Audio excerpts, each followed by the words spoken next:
बहुत पुराने समय से उनके डिवाइन एग्जिस्टेंस जो कि अलग अलग यूनिवर्स को, अलग अलग महाविश्व को बनाता था, उनको ही हम कहते हैं एब्सोल्यूट बीइंग, जो कि एंडलेसली अपने मर्जी से सारे यूनिवर्स को बनाता जाता।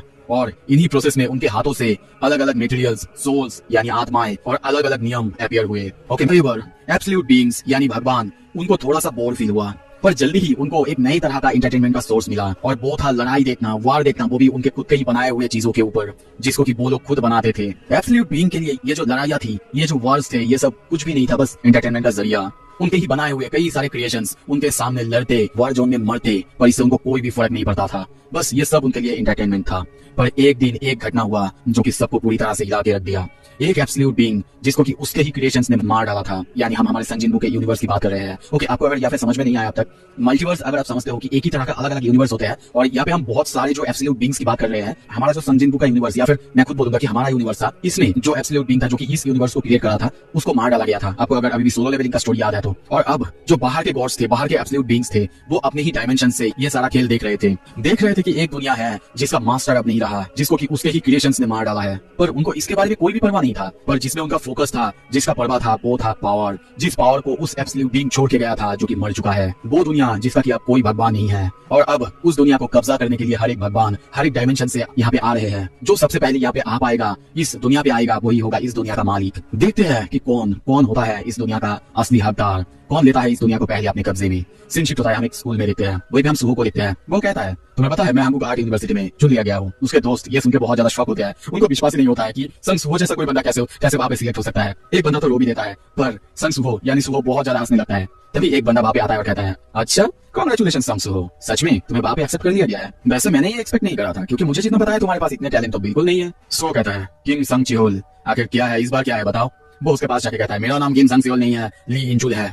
सो कहता है, क्या? ओह अच्छा ये है। वो दोनों बहस करने लगते हैं। तभी वहाँ पे सामने दो लड़कियों को देखते हैं, उसको देख बातें करने लगते हैं। अरे देखो तो लीन चुल फिर से वही सब कर रहा है, बुली। ग्रेजुएशन के दिन ये करना जरूरी है क्या? दूसरी लड़की कहती है, बिल्कुल तुम सही कह रहे हो। और देखो ना वो किसको बुली कर रहा है, वो बंदा जिसका कि माँ बाप है ही नहीं, फिर भी वो बंदा पॉजिटिव रहने की कोशिश कर रहा है। तभी दूसरी तरफ हम देखते हैं, वो बंदा सुहो को मारने के लिए, पंच करने के लिए बहुत तेजी से आ जाता है, पर तभी सुहो उसको एक नी स्ट्राइक करता है और उसके फेस पे जोर से मारता है और कहता है, क्या तुम थोड़ी देर के लिए चुप नहीं रह सकते, क्योंकि हम ग्रेजुएट होने वाले हैं। पर तभी वो चौंकता है, क्योंकि उसके इतने जोरदार किक्स के बावजूद उस लड़के को कुछ भी नहीं हुआ था। वो हंसते हुए कहता है, फुअद्दा क्या ये तुम? और तभी उसके हाथों को हम ग्लो होते हुए देखते हैं। वो अपनी मुट्ठी में ताकत देता है और जोर से एक पंच सुहो को मारता है। सुहो किसी तरीके से उस पंच को डॉस तो करता है, पर वो पंच जाके लगता है लॉकर पे। सब बहुत ज्यादा हैरान होते हैं। तभी देखते हैं लॉकर वहाँ पे बहुत बड़ा सा एक होल हो जाता है। वो बंदा भी अपनी तरफ देखते हुए सोचता है, क्या मेरे साथ ये क्या हुआ है? सुहो उसकी तरफ देख के बहुत हैरान हो चुका है। सीन शिफ्ट होता है, 2 साल हो चुके हैं। 2 साल बाद हम सुहो को देखते हैं, वो अब सेकंड ईयर कॉलेज में पढ़ता है। तभी वो जाते हुए सामने देखता है, उसके सामने गेट ओपन हुआ है, वहाँ पे नाकाबंदी लगाया गया है। तभी वहाँ से एक बंदा कहता है, कितने देर हुए? वो लोग वहाँ पे गेट के अंदर गए हैं। दूसरा बंदा कहता है, 8 आवर्स हो चुके हैं सर, और जितना की सिचुएशन देख के लगता है ये डी ग्रेड है, पर अब तक तो उनको खत्म कर लेना चाहिए था ना। वो सब ये बातें कर ही रहा था। दूसरी तरफ सब अपने में ही बिजी थे, खुश थे। पर हम सुहो को देखते हैं, वो थोड़ा सा सैड है और सोचता है, और एक गेट ओपन हुआ है। 3 साल पहले इस दुनिया में गेट्स ओपन होना चालू हुए थे, जिसने की पूरी दुनिया को ही बदल दिया। एक गेट एक तरह का पोर्टल होता है जो कि दूसरे डायमेंशन, दूसरे डेंजन से हमें कनेक्ट करता है। अगर आप लोगों ने सोलो लेवलिंग देखा है तो ये सब कुछ आपको पता है, फिर भी चलो एक बार आप सबके लिए नरेट करता हूँ। और कभी कभी तो उनमें जो मॉन्स्टर्स होते हैं वो उन गेट से बाहर हमारी दुनिया में भी आते हैं और नॉर्मल लोगों को हार्म करना चालू करते हैं। और हमारे सर्वाइवल के लिए उसी वक्त जब से गेट चालू हुए थे, उसी वक्त से कुछ लोगों को स्पेशल एबिलिटीज जैसे कि मैजिक और अलग अलग तरह के पावर्स मिलने लगे। जिन लोगों को ये सारे पावर्स मिले उन लोगों को हम एवेकेंट कहते हैं। और ऐसा ही है आपका ये अनप्रेडिक्टेबल वर्ल्ड। पर एक बात, एक आदमी जिसका नाम था बू जिनचुल, उसी ने सब कुछ हैंडल किया। यहाँ तक कि उसी ने द हंटर एसोसिएशन को क्रिएट किया जो कि अवेकनर्स के लिए था। अब हंटर एसोसिएशन की मदद से, अलग अलग हंटर्स की मदद से हम लोग ये जो केओस था इसको बहुत जल्दी मिटा पाने में, निपटाने में सफल हुए थे।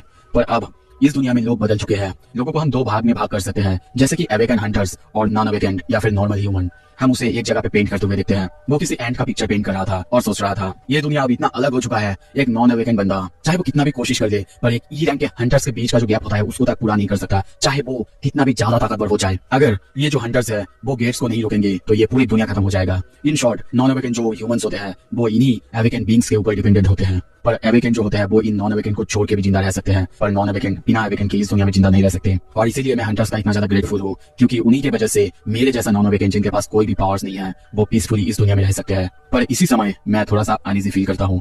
मैं कभी कभी सोचता हूँ कि मेरे पास कोई भी चीज नहीं है और मैं उन्हीं चीजों का यूज टू होते जा रहा हूँ। जैसे कि मैं अपने पेरेंट्स को बहुत ज्यादा मिस करता हूँ। मेरा सर्वाइविंग वो भी अब दूसरों पर डिपेंड करता है। यहाँ तक कि एक वक्त था जब मुझे ऐसा फील होता था कि मैं कुछ अचीव कर सकता हूँ, पर वो सब कुछ तब खत्म हो चुका था। सब कुछ मेरे अंदर एक वॉइड ने जगह कर ली। माँ हमेशा कहा करती थी कि मैं डैड की तरह दिखता हूँ, पर डैड वो इस सिचुएशन में क्या करते, इस हेल्पलेस सिचुएशन में?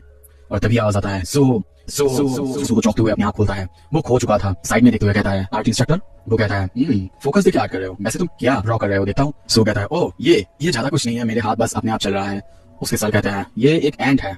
अच्छा तरीका है ऐसे एंट को ड्रॉ करने का, या फिर मैं बोलूं कि ये एक ह्यूमन एंट है। सो सोचता है पता नहीं क्यों मैं इस तरह की एक एंट को ड्रॉ कर रहा हूँ, और उसके आर्ट में हम बेरू को देखते हैं और हमको पता है कि वो क्यों ड्रॉ कर रहा है। तभी सीन शिफ्ट होता है बाहर। हम देखते हैं उसी गेट में हंटर्स जो कि अंदर गए थे वो वापस आ चुके हैं। सब बहुत ज्यादा खुश है। एक बंदा एक हंटर को देखते हुए कहता है अच्छा काम किया आपने हंटर किम जंगसू। वो कहता है द डेंजन सबसेक्शन वो सक्सेसफुल हुआ। सबसेक्शन मतलब दोस्तों आपको पता है, मुझे कमेंट करके बोलो। और हाँ, एक नया रिपोर्ट दर्ज करने की जरूरत है। हम एक नए तरह के बीस से लड़े हैं आज। ये ह्यूमनॉइड बीस की तरह था जिनके की आंखों और मुंह से ब्लू फ्लेम्स निकल रहे थे। वो लोग अटैक करते हैं अपने दांत और क्लॉज से, पर वो इतने भी ज्यादा ताकतवर नहीं है। मुझे थोड़ा सा स्क्रैच आया है अपनी बॉडी पर वो छोटे से माइनर बीच थे। मुझे लगता है कि ये ज्यादा प्रॉब्लम नहीं होगा। दूसरा बंदा कहता है सच में सर ये इस तरह का बीस्ट था जिसे कि हम जानते भी नहीं। आई एम ग्लैड कि ये ज्यादा डेंजरस नहीं था। ओके मिस्टर हंटर, आप उस बीस्ट को लेकर थोड़ा सा रिपोर्ट दर्ज कीजिए, थोड़ा सा बताइए। पर तभी उसके हम उसी घाव की जगह को देखते हैं। उस घाव की जगह में ग्लो होने लगता है, ब्लू फ्लेम जलने लगता है, और उस बंदे को तभी कुछ फील होता है।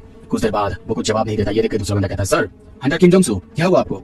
पर तभी वो कुछ और कहता दिखता है। वो बंदा उसे मुंह खोल के खाने के लिए आगे बढ़ता है। दूसरे हंटर्स ये देख के बहुत ज्यादा हैरान हो जाते हैं। उसका खून वहां पे गिरने लगता है। एक हंटर देख के कहती है क्या ब्लू फ्लेम्स, ये तो उसी तरह का बीस्ट था ना जिनको कि डेंजर में हमने मारा था। तभी वो कुछ और कहती उसको भी मार दिया जाता है। ये देखते ही सब लोग वहां से भागने लगते हैं, चीखते लगते हैं। वहां पे एक एक बंदे को मार दिया जाता है। देखते हैं बहुत सारे लोगों को मार दिया जाता है। चीखने की आवाज सुनाई देता है। ये देखे जो आर्ट क्लास में वहां पे लोग थे, वहां पे स्टूडेंट्स थे, वो सब नीचे की तरफ देखने लगते हैं और कहने लगते हैं क्या चल रहा है नीचे देखो। सो वो भी ये सुन के वहां पे जाता है, देखने की कोशिश करता है। देखते ही बहुत ज्यादा डर जाता है क्योंकि वहां पे लोग ही लोगों पर अटैक कर रहे थे, एक दूसरे को मार रहे थे, खा रहे थे, और सबकी आंखों से बॉडी से हम ब्लू फ्लेम निकलते हुए देखते हैं। एक बंदा वहां से कहता है उनकी आंखों में देखो, उनकी आंख ग्लो कर रहे हैं, वो भी ब्लू, लगता है कि ये कोई बीस्ट जैसा है। एक लड़की वहां पे थी, वो कहती है क्या लगता है जो डेंजर वहां पे था वो ब्रेक हो चुकी है। वो लोग बातें करने लगते हैं, चलो भागते हैं, चलो यहाँ से भागते हैं। और कोई कहता नहीं हमें शायद यहीं पे रहना चाहिए जब तक हंटर्स ना आ जाए। तभी वो अपने आर्ट इंस्ट्रक्टर को कहते हैं सर आप तो एक हंटर है ना, आप तो एवेकन हो चुके हैं, तो चाहिए ना प्लीज कुछ कीजिए। वो कहते हैं नहीं मैं तो बस एक ई रैंकर हूँ, मैं क्या कर सकता हूँ यहाँ पे। सो वो सामने देखते हुए बहुत ज्यादा डर चुका है क्योंकि सामने हम एक प्रोजेस्ट बीस्ट को देखते हैं जो कि बिल्डिंग के ऊपर था, अपने पैर को ठीक कर रहा था और जंप की तैयारी करता है, और तभी जंप करता है। ये देखते ही वो सबको कहता है भागो यहाँ से। पर जब तक वो कुछ करता, वो बीस्ट वहां से जंप करके इस बिल्डिंग पे आ चुका था। आते ही वो हमला कर देता है। सारे स्टूडेंट्स ये देख के डर चुके हैं। सो को देखते हैं वो भी भाग रहा है। पर तभी सामने एक लड़की को देखता है। वो लड़की कहती है मेरी पैर उसमें बिल्कुल ताकत नहीं है, मैं चल नहीं पाऊंगी, प्लीज मदद करो मेरी। सो वो देखता है पर वो अपनी आंख बंद कर लेता है और वहां से भागने लगता है और कहता है मैं एक हंटर को बुलाता हूँ, जल्दी बुलाता हूँ। पर जाते हुए सोचता है डैम इट, इसका क्या मतलब था कि मैं एक हंटर को बुलाऊं। इसका तो बिल्कुल ये मतलब था कि मैं उसे मरने के लिए वही छोड़ रहा हूँ।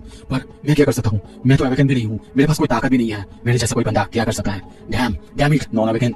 वो अपने आंख बंद कर लेता है और सोचता है इस सिचुएशन में मैं आखिर क्या कर सकता हूँ। इस सिचुएशन को ब्लेम करके भी कोई फायदा नहीं होगा। सोचो संसू हो तुम क्या कर सकते हो। डैड आप अगर इस सिचुएशन में होते तो आप क्या करते। डैड वो अपनी डैड के बारे में सोचता है और तभी पीछे देखता है उस बीच को देखता है कि वो बीच उस लड़की पर हमला करने के लिए आगे आ ही रहा था। वो लड़की रोने लगती है, डर चुकी है। तभी उस बीच को देखता है जो कि उसके ऊपर हमला करने के लिए भाग रहा था। वो लड़की चीखने लगती है, पर तभी देखते हैं समसू उसके ऊपर गैस सिलेंडर से हमला करता है जिससे उस बीच की थोड़ा सा खून निकल आता है। और वो सोचता है अगर मेरी जगह पे डैड होते तो मुझे लगता है कि वो डेफिनेटली यही करते। और तभी उसके सामने कुछ अजीब से सिस्टम जैसा नोटिफिकेशन आता है, ग्लिच होने लगता है और कुछ लिखा हुआ आता है नोटिफिकेशन तुमने रिक्वायरमेंट पूरा कर दिया है, सीक्रेट क्वेस्ट करे जॉब का। सो ये बस एक चैप्टर था, कैसा लगा बाकी तो रिस्पॉन्स के ऊपर मैं वीडियो लाऊंगा। लाइक करो अगर आपको पसंद आया और सब्सक्राइब करो, कमेंट में मुझे बताओ, भर दो यार कैसा लग रहा है आपको। अगला एपिसोड कल ही आएगा, देखने के लिए बहुत बहुत शुक्रिया। अच्छा लगे तो लाइक करो, शेयर करो एंड जरूर कमेंट करो।